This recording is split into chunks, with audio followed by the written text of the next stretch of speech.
Hi guys, welcome to another video, and in this video we'll be talking about how do we defend, right? How do we defend ourselves from cyber attacks? Remember in the previous video we talked about common cyber attacks, and in this video we'll be talking about how do we defend ourselves against these attacks. We first of all have to know that defending ourselves from cyber attacks is a collective effort and is a continuous one. So you have to continuously protect yourself from the bad guys. Defending against common cyber attacks like malware, phishing, ransomware, and social engineering, like we discussed in the previous class, requires a multi-layer approach, combining technological solutions with robust human awareness and well-defined policies. Some of this protection and defending comes from individuals, and some of them are enterprise defending. And we'll talk about both in this video. Now we'll be talking about general cybersecurity best practices to defend ourselves from cyber attacks. And the first one we'll be looking at is regular software updates. By updating our softwares regularly, we stay ahead of cyber attacks because these software updates, they include critical security patches, right, that fixes an exploited vulnerability by attackers. The second one is using strong and unique passwords. While we are using our passwords, we should not make it easy to guess. We should make it strong and difficult to guess, so we don't just make it easy for attackers to guess our passwords. The next one is enabling multi-factor authentication. Multi-factor authentication requires a second form of verification, like a code from your phone or fingerprints, in addition to your password. So it makes it much more harder for attackers to gain access, even when they have your password. After that, we'll be talking about data backup.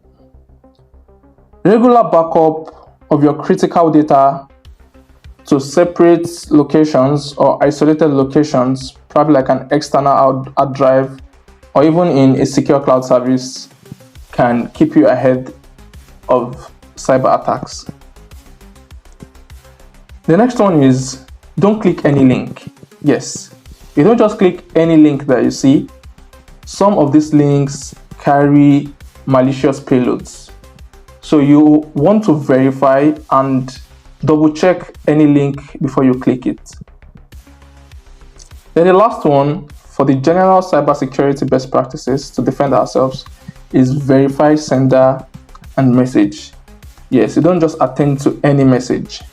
So when you verify the sender of the message and you verify the content of the message as well, avoid social engineering by verifying the sender and the message.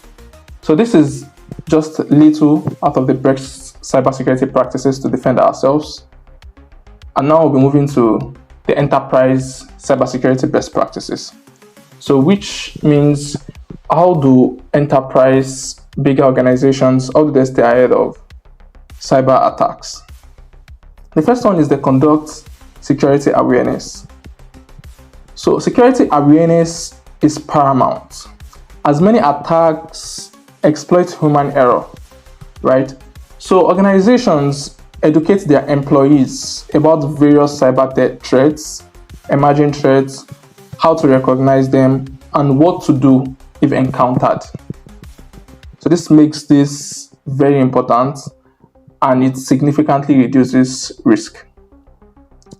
After that is network security.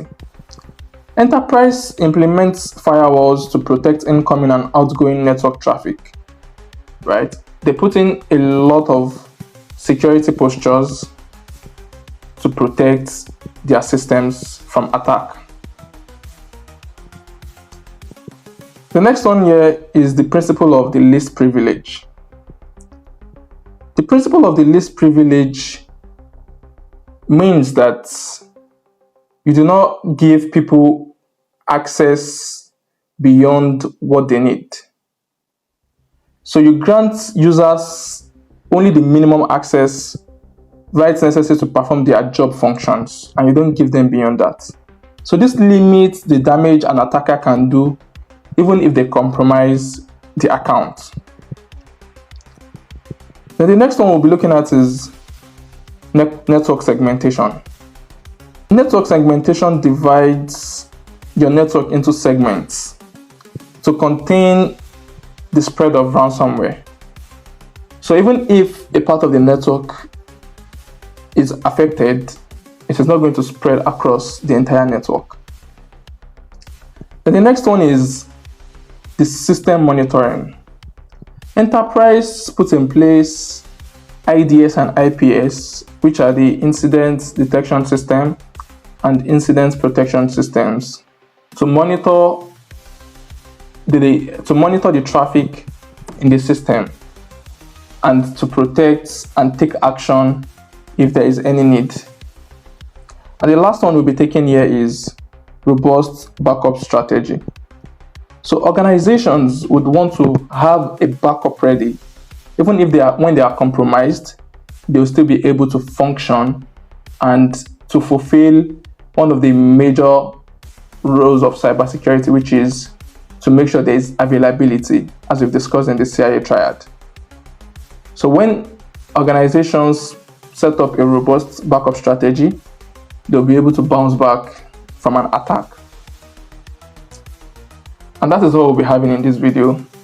In our next video, we'll be talking about the introduction to networking.